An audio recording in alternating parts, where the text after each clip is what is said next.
अस्सलामुअलैकुम everyone, I hope आप सब लोग ठीक होंगे। So yes, welcome back to my YouTube channel, welcome back to my another video. आज की इस वीडियो में लास्ट वीडियो में भी आई गेस मैंने सूरह बकरा पे ही बात करी थी, सूरह बकरा की आखिरी 2 आयतों पे। आज हम बात करने वाले हैं एक बहुत ही इम्पॉर्टेंट और एक छोटी सी आयत है कुरान से। अल्लाह सुब्हानहू व तआला ने जो हमसे कही है। ज़ाहिर है कि जब हम नमाज़ पढ़ते हैं तो हम अल्लाह से बात करते हैं, और जब कुरान पढ़ते हैं तो अल्लाह हमसे बात कर रहा होता है। ये सारे मैसेजेस, ये सारे आयतें जो हैं डायरेक्ट अल्लाह ने अपने बंदों तक पहुँचाई हैं, आप तक पहुँचाई हैं, मुझ तक पहुँचाई हैं, हम सब तक पहुँचाई हैं। तो अल्लाह ताला हम सबको एक ज़रिया बनाए खैर का कि हम एक दूसरे तक पहुँचा सकें, आप भी लोगों तक पहुँचा सकते हैं और सदका जारिया कमा सकते हैं। सो यस, अभी मैं शुरू करूँगी सूरह बकरा की आयत नंबर 268 है ये, जिसमें शैतान क्या करता है हम वो जानते हैं।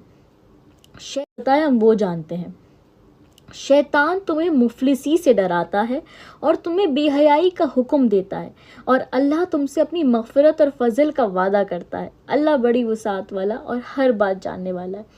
तो देखें, सबसे पहले आपने ये तो पढ़ लिया कि जो शैतान है वो आपको मुफलिसी से डराएगा। अगर मुफलिसी मतलब गरीबी से डराएगा, फ्यूचर की टेंशन से डराएगा, जो अक्सर हम सब लोगों को होती है कि आगे क्या होगा, हमारा क्या होगा, हमारे बीवी बच्चों का क्या होगा, हमारे घर वालों का क्या होगा। ऐसे टाइप के डाउट्स हम सबके माइंड में आते हैं ना। तो अल्लाह सुब्हानहू व तआला ने हमें पहले ही बता दिया है कि शैतान तो तुम्हें ये सारे खौफ दिला के डराएगा। कभी कभी पास्ट के भी कुछ खौफ दिला के डराता है कि ये क्यों हो गया, या हमें रिग्रेट में रखता है। मतलब किसी ना किसी तरह से शैतान का जो काम है ना वो बंदे को मायूस करना है, राइट।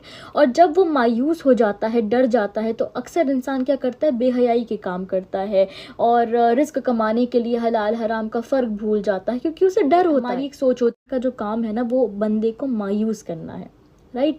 और जब वो मायूस हो जाता है, डर जाता है, तो अक्सर इंसान क्या करता है, बेहयाई के काम करता है और रिस्क कमाने के लिए हलाल हराम का फ़र्क भूल जाता है, क्योंकि उसे डर होता है। हमारी एक सोच होती है कि अगर हमें बहुत ज़्यादा रिस्क चाहिए तो हमें शायद ही गलत काम करना पड़ेगा, शायद गलत इन द सेंस कि वो चीज़ करनी पड़ेगी जो अल्लाह ताला ने मना करी है और जो हमारे शरीयत के अकॉर्डिंग नहीं है, उसी से हम कमा पाएंगे, वरना हमें कैसे रिस्क मिलेगा, हमारी औलादों को कैसे वो एक ड्रीम लाइफ मिल पाएगी, एक लग्जरी लाइफ मिल पाएगी। बट क्या आप अल्लाह ताला का ये वादा भूल गए कि आपके नसीब में जितना रिस्क है वो आपको मिलकर ही रहेगा।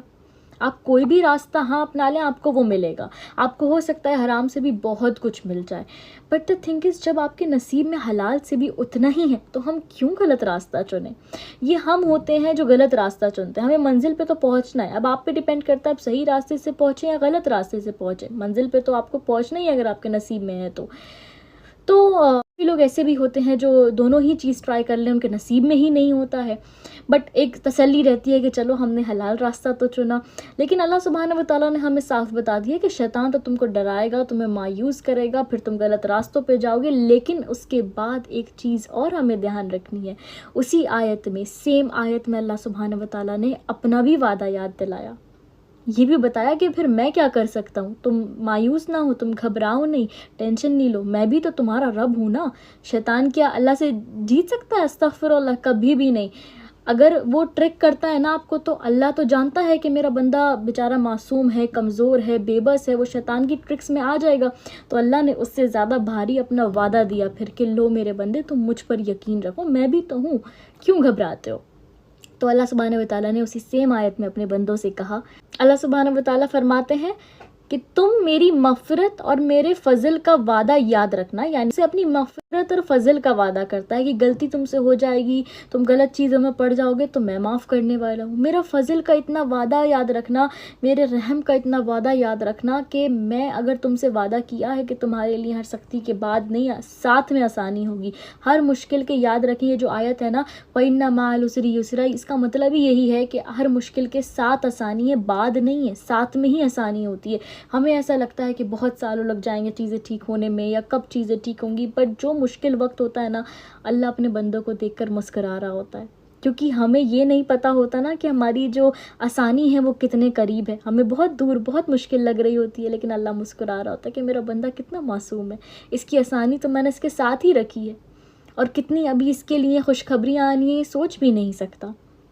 तो इंशाल्लाह मैं कोशिश करूँगी कि मैं आपसे इस तरह से टाइम टू टाइम कुछ आयतें, कुछ सूरतें का तर्जुमा शेयर करती रहूँ, ताकि सब लोगों तक मैसेज पहुँचता रहे और बस अल्लाह ताला कबूल कर ले। और आप सब के लिए मेरी दिल से दुआ है कि आसानियाँ करे, खूब आसानियाँ करे, और जो कोई भी जिस भी हाल से परेशान है सबकी परेशानियाँ दूर हों। बहुत आपको जो भी ये वीडियो देख रहा है उसकी हर परेशानी दूर हो, उसको बहुत खुशखबरियाँ मिले और उसके रिस्क में इजाफ़ा हो, उसको दोनों जहाँ की कामयाबियाँ मिले।